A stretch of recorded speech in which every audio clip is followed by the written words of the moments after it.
An important new alert about the safety of cell phones and the possible risk of cancer, brain cancer in particular.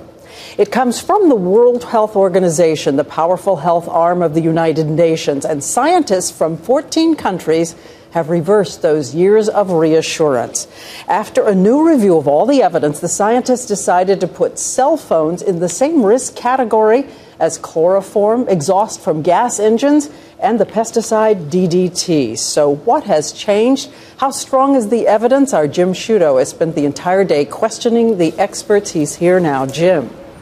Well, Diane, this is a first, and it's a big reversal for the WHO, which had insisted there is no evidence of a link between cell phones and cancer. Now it says it has found that evidence, and while it's still collecting data, felt it was necessary to issue this warning now.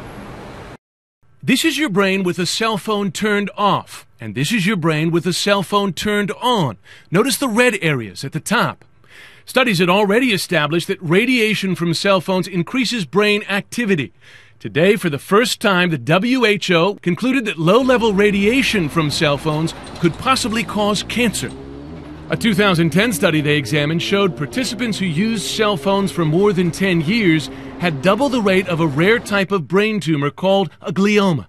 Placing cell phones in the same category as lead and engine exhaust, the director of the WHO's cancer research arm said in a statement, "Given the potential consequences for public health, it is important to take pragmatic measures to reduce exposure." A small but growing group of scientists say that since the cancers involved take years, even decades to develop, there is a need to act now.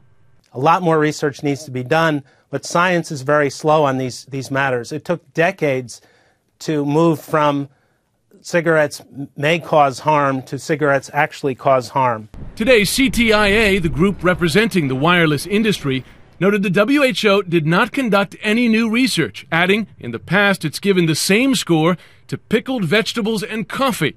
Ellie Marks blames her husband's brain cancer on 20 years of cell phone use, noting his tumor grew on the side of his head where he held his cell phone.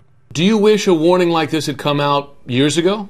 Oh, absolutely. Had he known, he never would have held it directly to his head, and he wouldn't be dying from brain cancer. No group is recommending we stop using cell phones, but some, such as the American Cancer Society, say those who want to change should consider using headsets or the speakerphone option. We noticed that even some cell phone companies recommend keeping phones at a distance from the body. For the iPhone, 5/8 of an inch, for the BlackBerry, a full inch. We polled dozens of brain specialists around the country to see if they take any precautions themselves, and of 92 who answered, Diane, about a third of them, 27, said they already use earpieces to protect themselves.